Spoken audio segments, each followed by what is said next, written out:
Okay,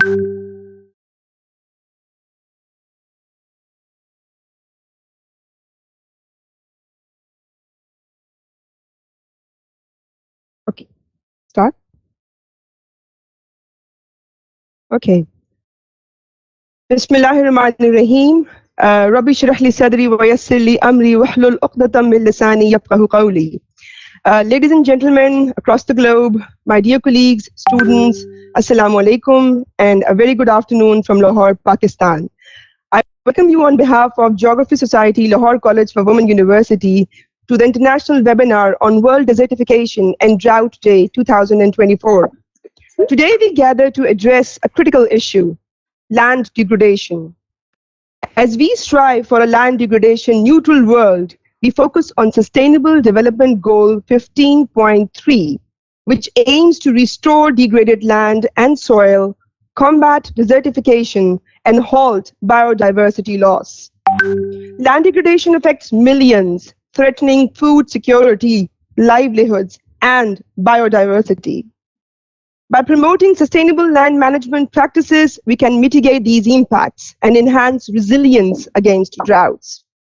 Let us use this platform to share knowledge, inspire action, and commit to a sustainable future where land degradation is halted and our ecosystems thrive. Together, we can make a significant difference, like Ibrahim Thiaw, the Executive Secretary of the United Nations Convention to Combat Desertification, said. Achieving land degradation neutrality is not just an environmental issue, it's a social and economic challenge that is critical for ensuring food security, alleviating poverty, and fostering sustainable development for all. This year's theme is Our Legacy, Our Future, and it underscores the critical connection between our actions today and the world we leave for the future generations. So together, we can create a lasting legacy of healthy, productive land for our children and grandchildren. In order to do that, today we have with us 4 of the best speakers from across the world. And I'm very happy to share that we all are going to be sharing perspectives on the theme of this particular World Desertification and Drought Day. So without further ado, I'm going to introduce to you the first speaker, who is Dr. Troy Sternberg.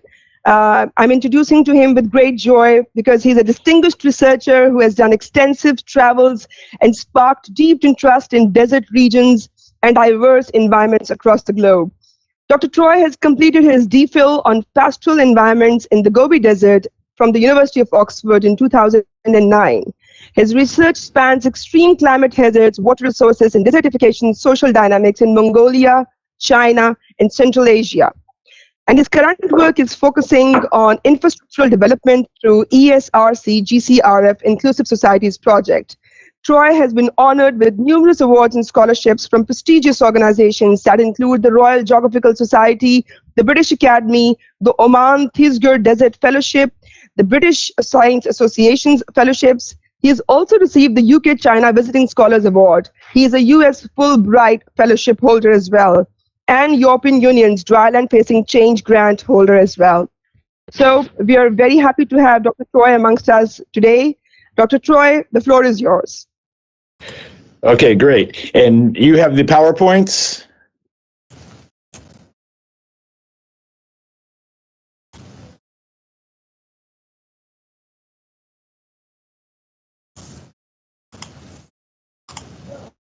While we get this set up, I'd like to thank the audience and people for joining us. And I'm happy to say that one of my co-authors, Tugsu, is also joining us today. So if you have any questions for me or for her, we'd be happy to answer.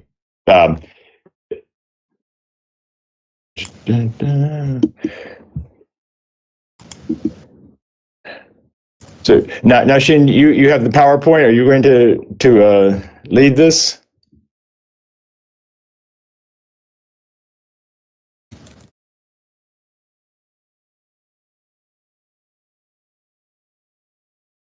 Okay, great. So today we want to speak on the present to future of Mongolian herder women. And this fits in well with the theme of this talk, and the seminar. And we're happy to take you to a faraway place, Mongolia, that has the same challenges of desertification, being a vast dryland region, but also the coldest desert in the world, where temperatures go to -40. So there's a whole other set of challenges that people face. Okay, next slide.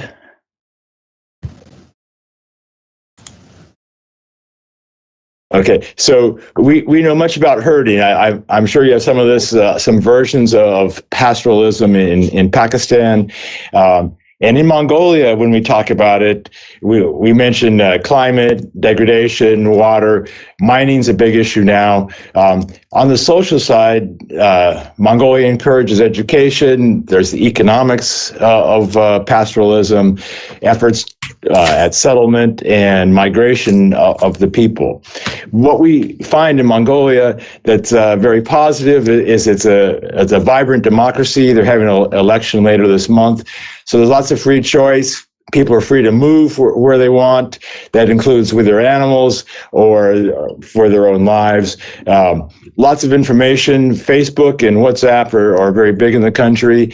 So they're very aware of what's happening in South Asia and other parts of the world. So they're very good at using their rights, expressing their rights. In comparison to many other herding countries that we've studied, it's a low population. There's no conflict, no wars in the country. Democracy, mainly it's Mongol ethnicity. There's some Kazakhs, and there's not the tension that we might find in other parts of the world. And our work is putting women at the center of the pastoral world in Mongolia. Okay, next. Here's a picture in a ger, a home in Mongolia, a woman with milk preparing dairy products. And so we're thinking, should we look at pastoral women as milkers, mothers, and managers, or are they more? Are they organizers, business people, educators?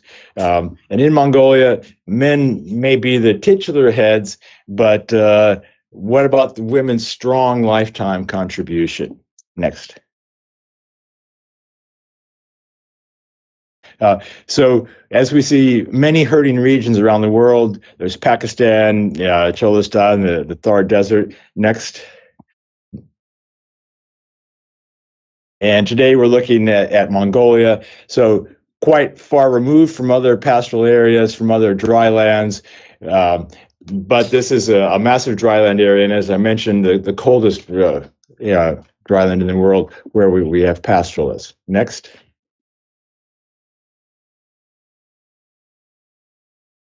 So our project with Tugsu and Bayer Tuktuk, they're both from the Mongolian National University as my co-researchers.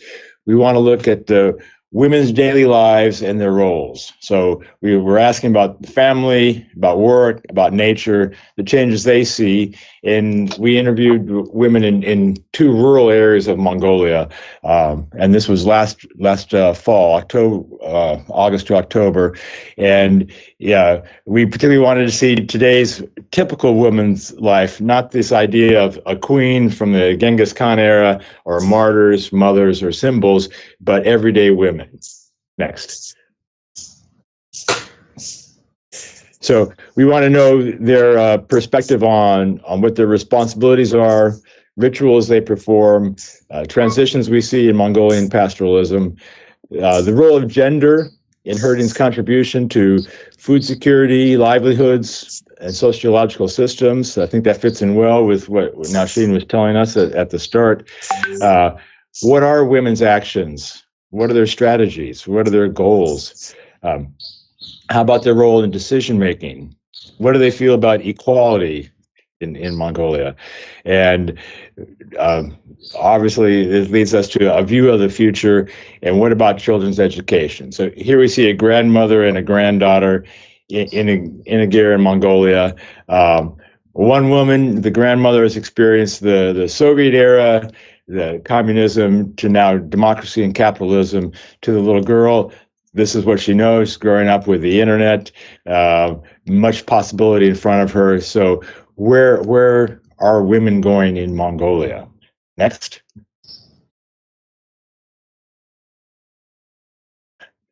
So I guess the map doesn't seem to fit today, but what we see is one of our field sites is in far western Mongolia.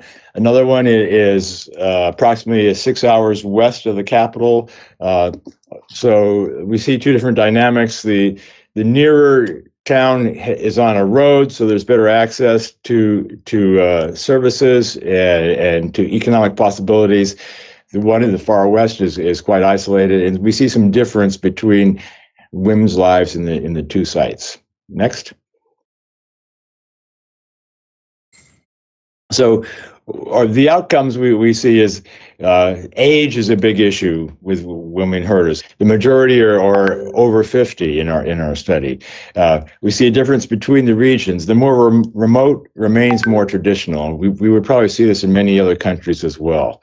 The women talk about the changing dynamics, starting with their roles, working with the children. The livestock, the numbers of livestock have increased greatly as economic pressure increases. So this makes more work for the women. Climate in different parts of Mongolia, they don't, many things different, rainfall patterns, colder weather. Some commented that there was no longer summer in the country. And through this all, technology is a big thing, and we think of mobile phones as their main way of connecting to the internet, but also it's having motorcycles, better connection, as I mentioned, the development of some roads. So we see the modern approach has become very important in how women live their daily lives. Also, women play an active role financially. Usually they now share financial decisions with their husbands, and often will be responsible for household finances within the family. Then they also talked about education, and I was quite surprised to see even the older women talk about how they wished they had the opportunity for education. And they realized that during the communist era, things were totally controlled by the government, and that limited their options. They see a different world for their daughters and their granddaughters. And with these changes, the women talk about an uncertain future. And when girls leave for town, they don't come back. That's a theme we saw repeatedly in our work. Next.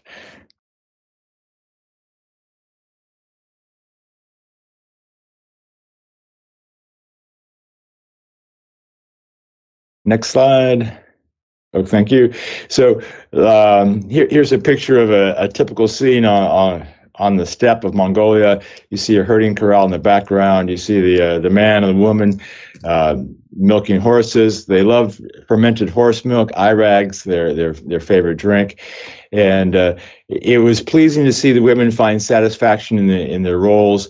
They like raising children. They see value in the nomadic lifestyle, being able to move with their animals and their families. They have a ceremony where they make milk tea early in the morning, and they take it outside and give a blessing to nature. So these are some rituals that they maintain throughout their lives, wherever they are, that reaffirm the traditions that they've grown up with and developed. But they all talk about how much hard work it is to be a herder woman, that they're up at 5 a.m. in the spring to deal with the baby animals, to deal with milking, that they're always watching, waiting for the next challenge, that with nature, there's extreme cold, or there's drought, or there's mice eating the vegetation in the pasture land. So though they enjoy the lifestyle, it's a great amount of work, and that they really want something more for their children. Next.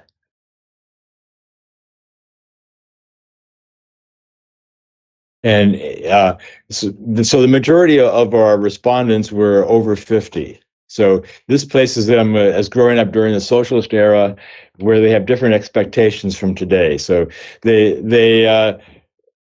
their experience of the world is very different from their granddaughter's experience of the world. And they say that in Mongolian culture, the women do the inside work, that's household, family, cooking, cleaning, taking care of children, responsibility for elders in the family, milking, preparing dairy products, and of course, preparing the children's for education. And what research in Mongolia has shown is that women do 2 additional hours of work per day in the countryside than men. So whether they get recognition for it or not, they actually have much more responsibility and time commitment. And even parents want children to get educated, and they know that with education, then that leads people away from herding. So one comment was that the herder women are going extinct, and that's a real social issue in Mongolia that I think needs to be talked about more. And maybe through our research and our writing on this, we can address some of these points.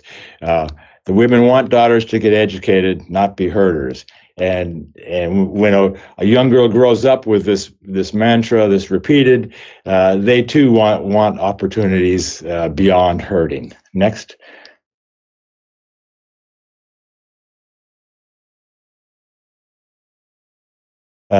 So here's a woman in summertime making dairy products. We see them boiling the milk on the stove. The stove's fueled by dung, animal dung, and then they're drying the milk, the curd, to eat later in the year during wintertime. It's a great source of nutrients.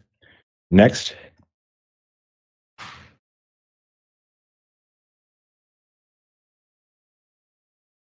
So the women say that business and politics is not for females, that no one represents us. They don't have good examples of women in positions of power.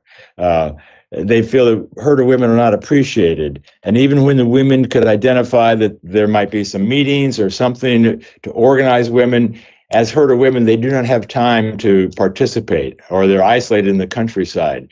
So they feel taken for granted, not appreciated, that politicians, who are mainly men, don't even try to understand them. And unfortunately, that herd women are too busy to work for better conditions. And they're quite aware of the possibility of government and NGO, and they think more effort should be done to support herder women. And we might argue, since they're half the population, they seem to have a good point. Next.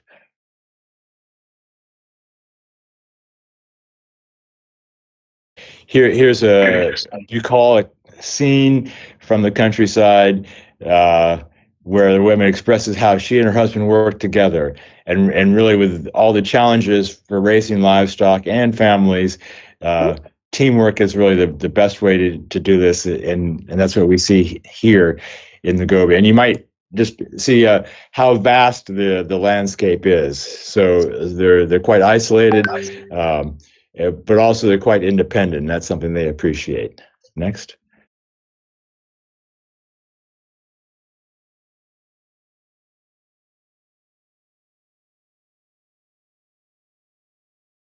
So women mainly control the household finances, so that they do have responsibility that's given to them, and that younger families, younger women, are more likely to split the household income. So the younger women in our survey spoke much more about equality than the older women. So they have a different perspective than their mothers or previous generations.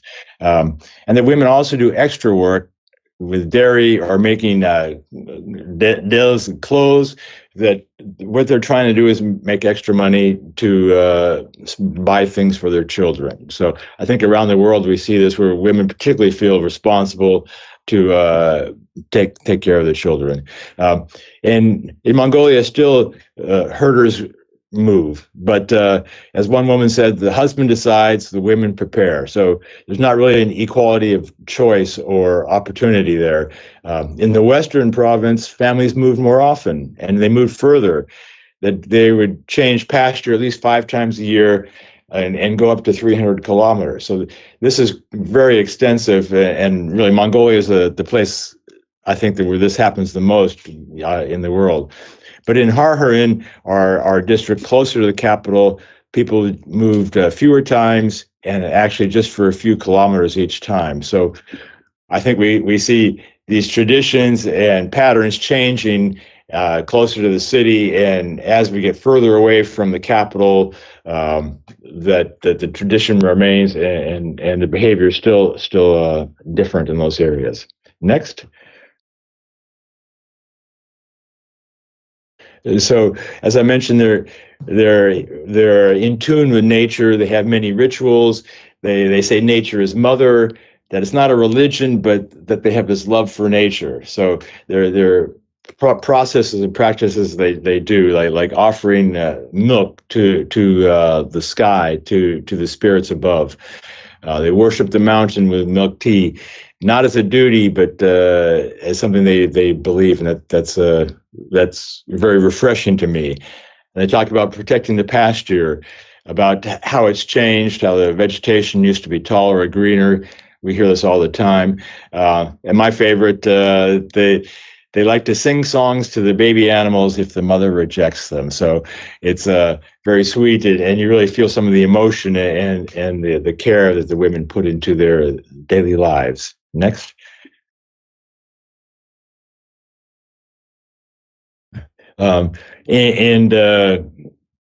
As I mentioned, education for girls drives change. And this is really where we talk about the future. The women spoke about how hard herding was, how they view it as difficult, and how they wanted a better life for their daughters. And also they view that a better life is possible because they know that they can go to the capital, to a university to get educated. Maybe they can go on to Korea to work, or to the US or UK on a scholarship and get some international education. And we repeatedly have this theme that when girls leave for town, they don't come back. And that's a problem, not just for the girls, but what about the boys? Where's the future of herding if the women are leaving? How long will men continue to herd if they don't have wives, if they can't have families? And where's the labor? Where's the work without the women and without children to participate in herding? So the younger women spoke about the choices that they need to make about children. Do they stay in the countryside with their husband, or, as happens often now, do they go to the local town so the children can have school? And in development, Mongolia has changed the law where children now start school at 6 years old. But a 6-year-old cannot live by themselves in a small town. So either they stay with relatives, or then the family must split, and the mother will live in town during the week or during the school year and then join the husband. But that's very difficult for the family and for the husband, because if it's minus 20 or minus 30 out, there's no food in the ger, there's no hot tea, there's no one to talk to. It's very isolating. So this is something that Ariel Ahern has written about. So there's very serious choices that women have to make. But mothers want the daughters to be educated. And for sons, it's optional. It's fine if they get educated or go to university, but always a man can do labor. They can be herders. So it's the daughters that get the focus. One woman, I'm sorry I did not have a chance to get educated. So I want all my children to be educated. Then they can decide.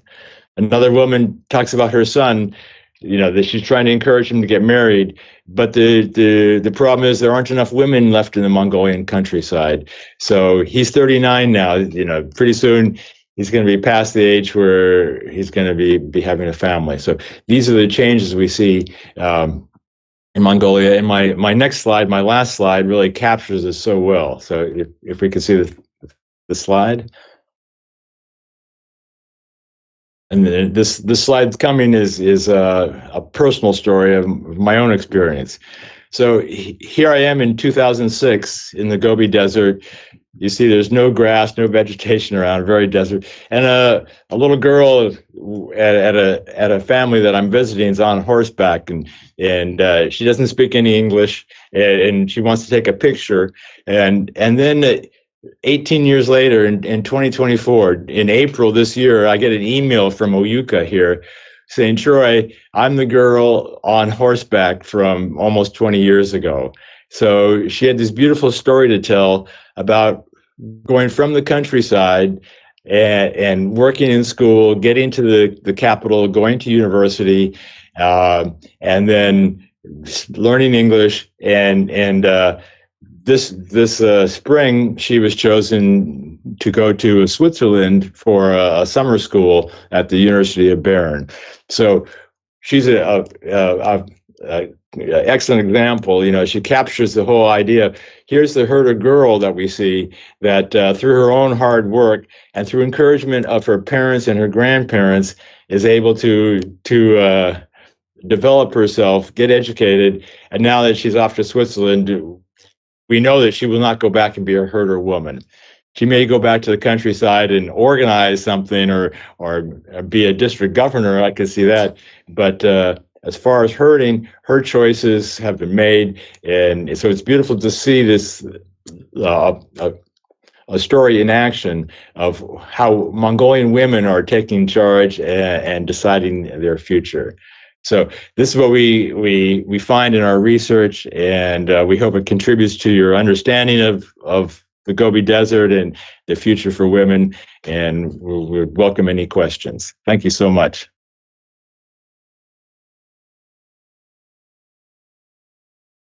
Thank you so much for a very comprehensive and detailed explanation of your personal experiences during your extensive research work when you were working in Mongolia, and how you closely monitored the lifestyles of the herder woman over there. So it's really appreciable the way you highlighted the challenges they've been facing.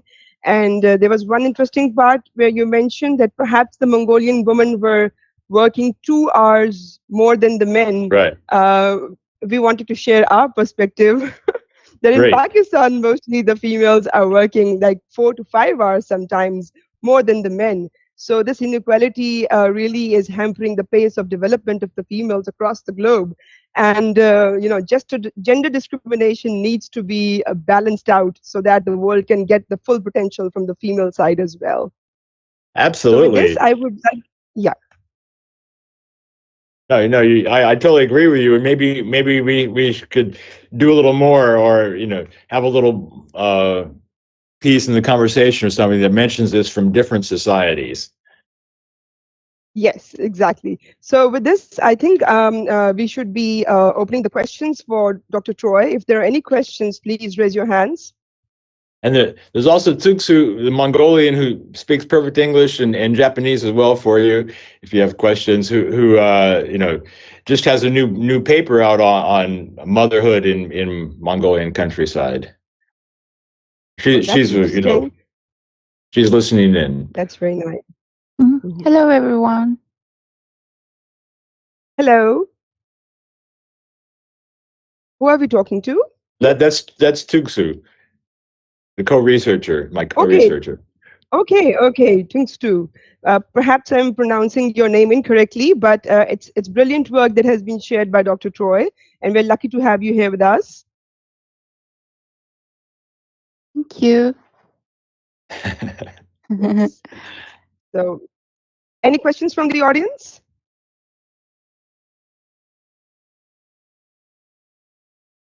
Okay, I'll ask a question then. Sure. Yes. How much time did you together spend in the field with these people? So actually, for this, I did not go to the field this time because I wanted women to interview women.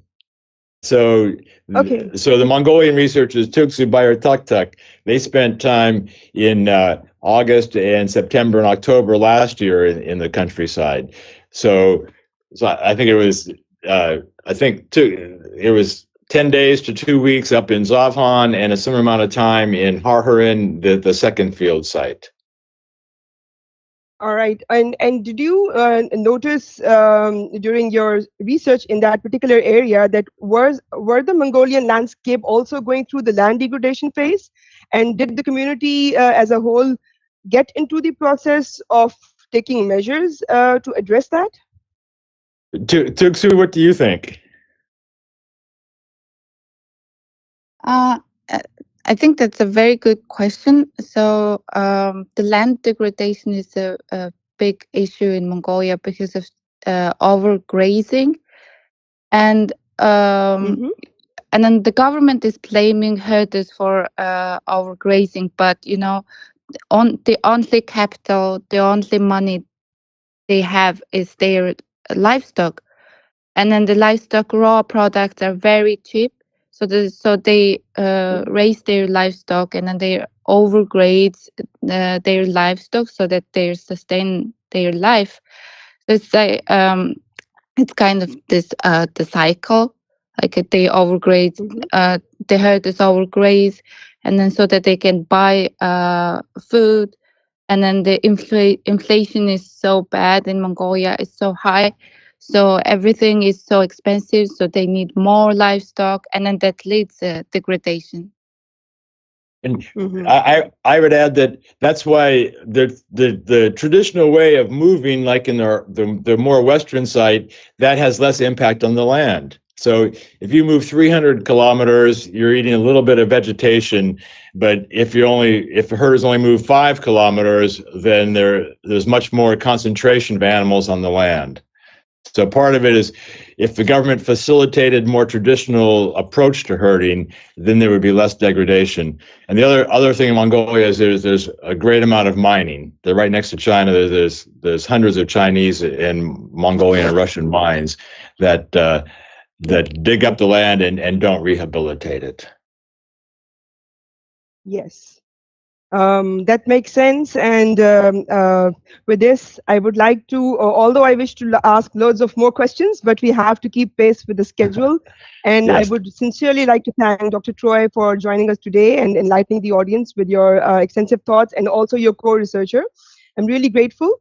Thank you so much once again. And now I will move on towards introducing our next speaker of the day, Dr. Zheng Hong Kong. Dr. Zhang holds a PhD degree in restoration ecology and just obtained another PhD degree in human geography and environment from the University of York.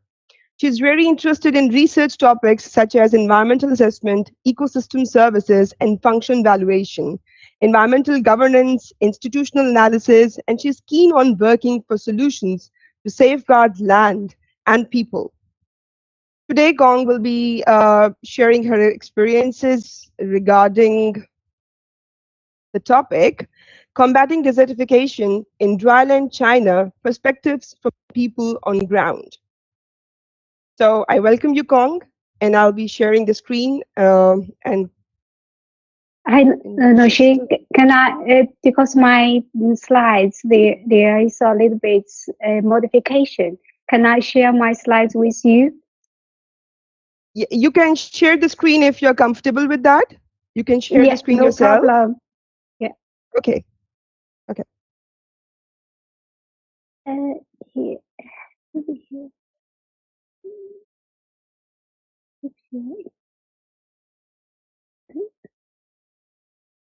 Oh, here. I think it should be. I hope it works. It's not visible yet. Okay. Share already.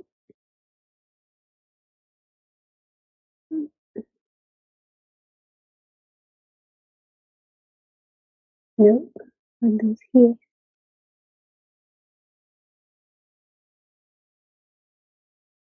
Oh, I don't know why it doesn't work. I left it. I just sent it to your email, your box. Okay, I'll share mine. Okay, I'll share it from here. Thank you.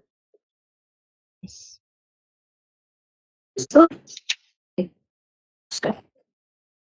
Okay. Ah, brilliant.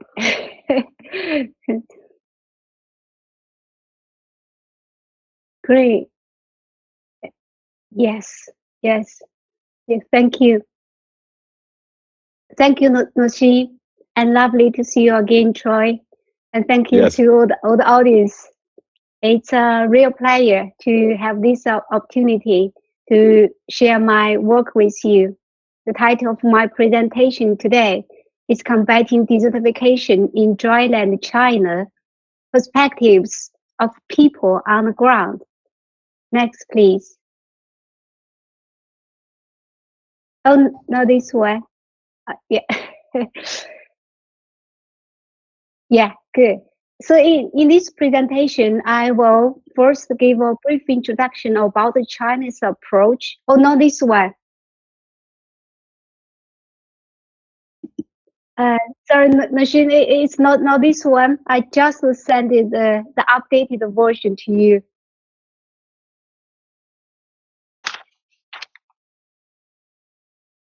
Okay, just a minute. Then I need to, I'll just open it up. It'll take some time.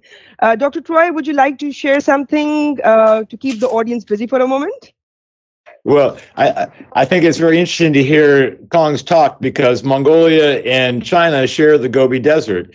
But when you cross the border, you see two very different systems. So Mongolia is traditional and very few people. China, large population and much technical ability. So it's highly developed. And once you cross the border, you see farming, you see fences, many towns.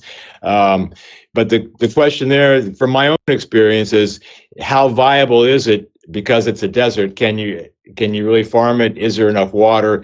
These issues, I think, repeat, and we'll probably get some people's perspective from Kong today on that. What do you think, Kong?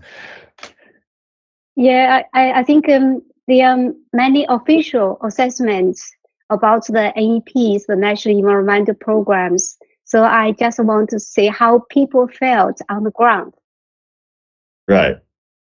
Yeah, so that's why we will talk about it. Talk about it later. Troy, I want to tell you, I just passed my Viva. Well, congratulations. I noticed you were Dr. Zhang, so I know you must have passed. I'm sure you did very well. Yeah, I like it so much. So that's why when Noshin told me that you will be here, I think I can update my progress with you. Absolutely. So of course I say congratulations, and to people in the audience, it's a lot of work to do the PhD. So if you decide to do it, great. You can really make a contribution like Kong here. Yeah. So I will continue. Okay. Kong, next, please. Yeah. Yes, I'm muting myself and I'm putting it to slideshow, and you can continue now. Okay. Okay. Good.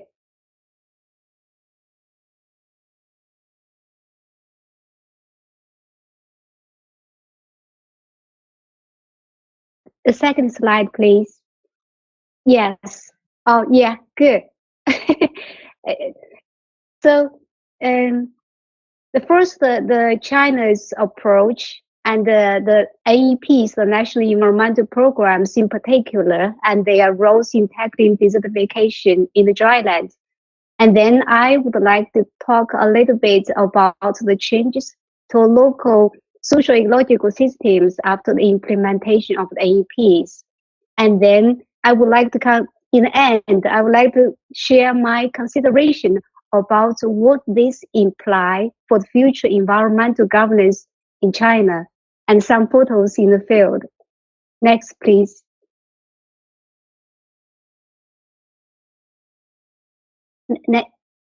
Thank you. Based on the definition of the UNCCD, China's drylands largely lies in the northwest parts of the country, including the border area where we meet our neighbor, Pakistan. The red area is a hyper-arid zone.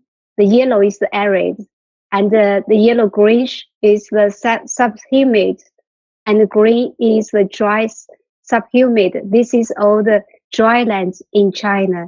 Next, please.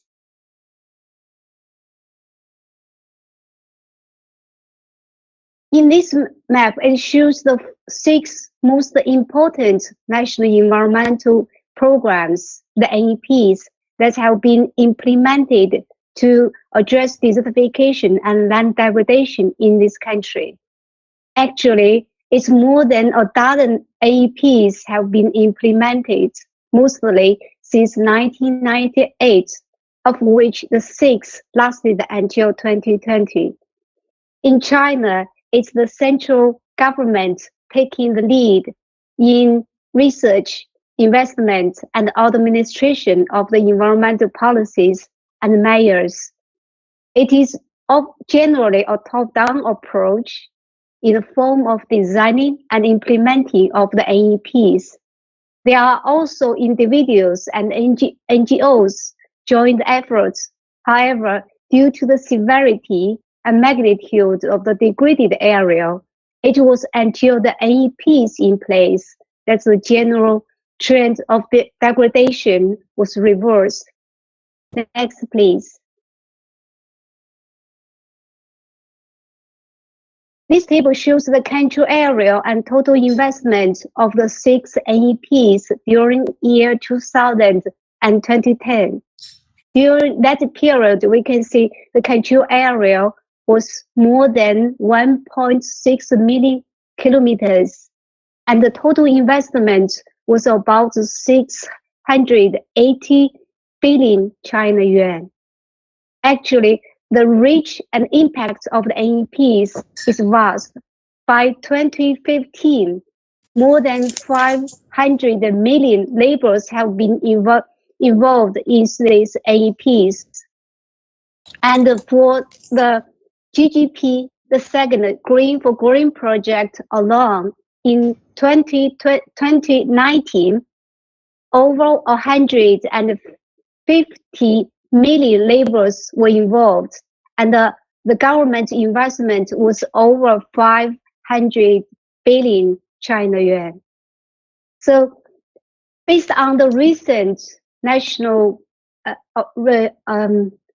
reports, these initiatives have significantly improved the environmental quality in this country and reversed the trend of degradation, especially in the drylands. Second, next, please. So how these impacts are felt on the ground? So I interviewed the scientists and the grassroots implementers and farmers and herders. Even in the eyes of the scientists and the grassroots implementers, the changes are profound and complicated. They are both positive changes and negative changes. There are changes in the biophysical systems and also in the social economic sectors. The positive changes such as increased vegetation coverage, reduce the frequency and intensity of the sandstorms, and improved crop yields, and improved awareness of the people. Negative changes such as the depletion and the pollution of the groundwater due to the over-fertilization and some activities, as Troy mentioned, from the oil and gas companies and mining companies. Next, please.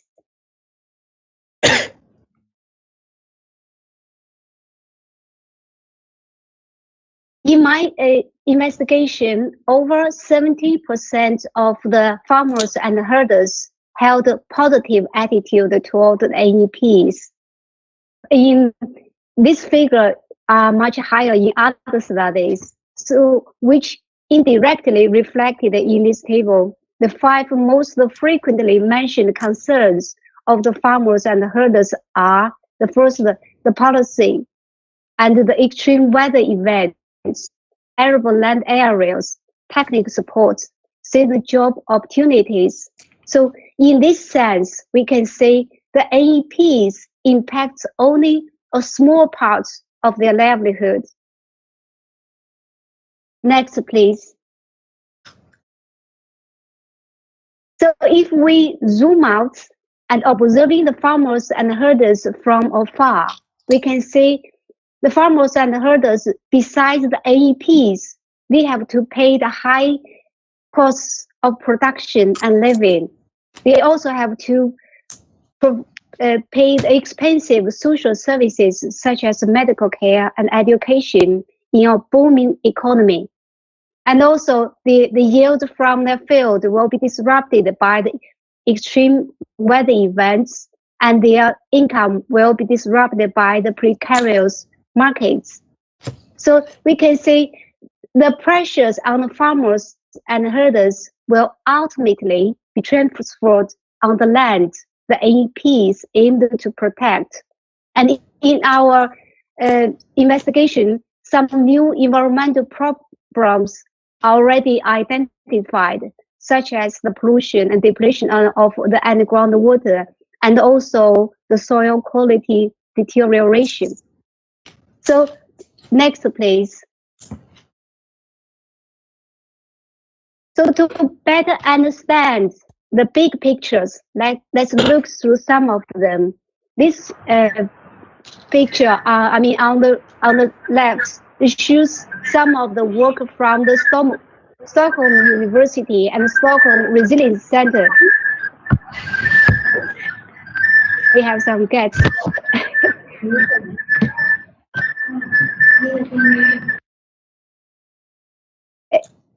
It shows we human beings are breaching the boundaries of our planetary, including the land, the fresh water, and climate systems. And human beings have been changed the environment dramatically, and their global environmental change bring more uncertainties and increasing insecurity to each and one of us. Based on, but compared with the developing countries based on the World Bank, such as China, haven't invested adequately into the universal social protection for its citizens. It means the people there will become exposed to more uncertainties and risks and become more vulnerable. And as a result, so does the dry land in the developing countries. Next, please.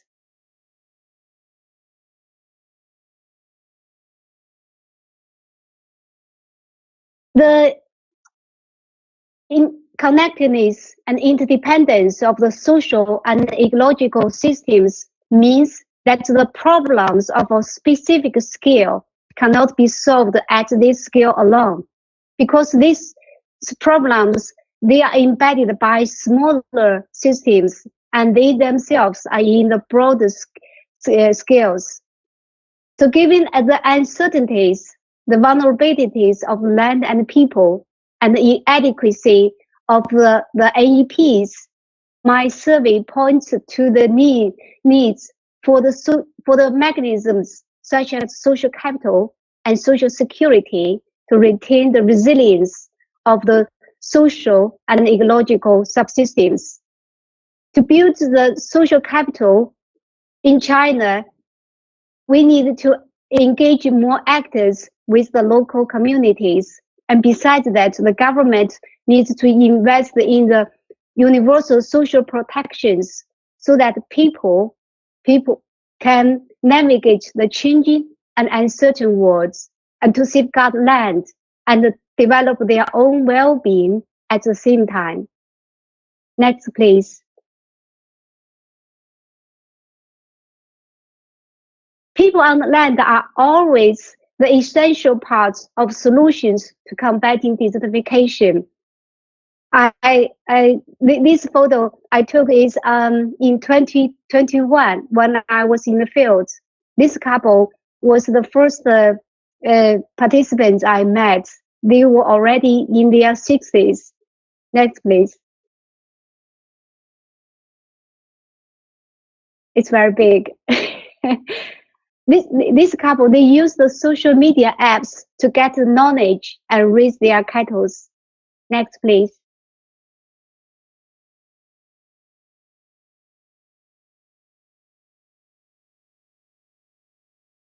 This is the younger guys is my assistant. This couple is one of the youngest couples in the field because farmers in China are getting older and older. Next, please.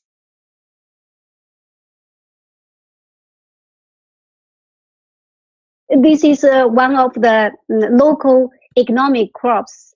Next, please.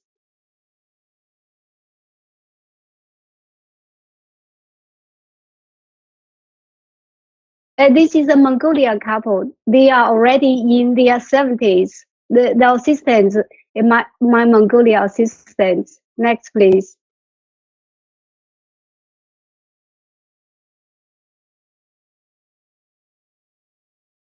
Because of the frost in May, the corn harvest was not good in this area.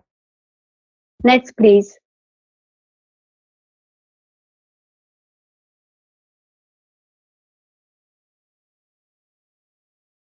I met this couple 20 years ago. I revisited them in 2021. Next, please.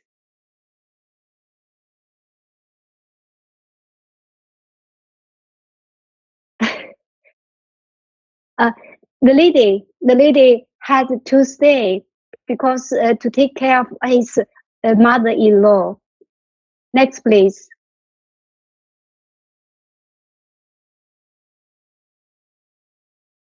Outside his courtyard was his cornfield. The gentleman was already in his 70s.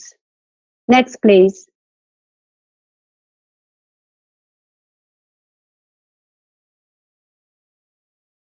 It's a photo of inside the villages. Almost all the villages look the same in China.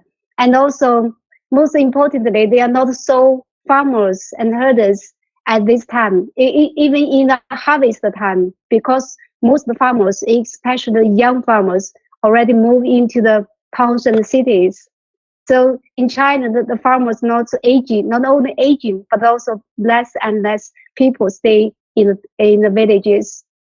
And also in China's agricultural society, men and women work side by side as a family. You can see the photos. And it is often the men who undertake the most laborious work to support the family as the pillars or breadwinners. We often say pillars in China. And the arable land is allocated to the family based on the number of the family members, no matter they are male or female. So, which means every member is entitled to the same area of land in the family. Next. Thank you. And question. Thank you.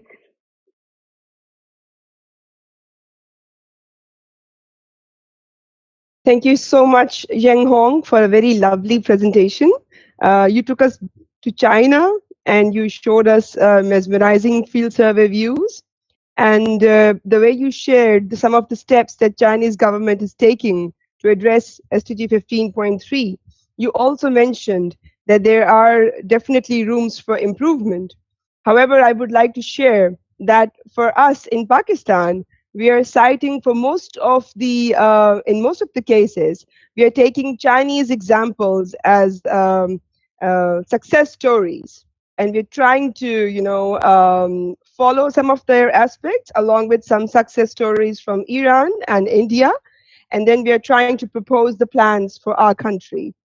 So for us, you people and your country is doing great job. Any questions from the audience?